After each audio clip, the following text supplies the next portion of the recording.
দৃষ্টি সৃষ্টি। সাধারণ মানুষের তুলনায় কবি কিংবা বৈজ্ঞানিক অনেক বেশি সংবেদনশীল। এই বিশ্বজগতে তাহারা হৃদয়ের দৃষ্টি দিয়া অনেক কিছু দেখিতে পান, যা সাধারণ মানুষদের দ্বারা দেখা বা অনুভব করা সম্ভব হয় না।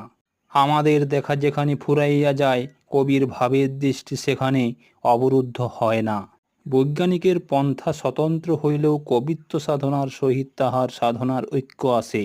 দৃষ্টির আলোক যেখানে শেষ হয়, সেখানেও তিনি আলোকের অনুসরণ করিয়া থাকেন। কবি আর বৈজ্ঞানিক রহস্য উদ্ঘাটন করেন, রূপের আড়ালে অরূপকে খুঁজে পান। শ্রুতির শক্তি যেখানে সুরের শেষ সীমায়, সেখানে হইতেও কসমান বাণী আহরণ করিয়া আনেন। প্রকাশের অতীত যে রহস্য আড়ালে বসিয়া দিবারাত্রি কাজ করিতেছে, বৈজ্ঞানিক তাহাকেও প্রশ্ন করিয়া উত্তর বাহির করিতেছেন এবং মানব ভাষায় ব্যক্ত করিতে নিযুক্ত আছেন। ইন্দ্রিয়গ্রাহ্য জগৎ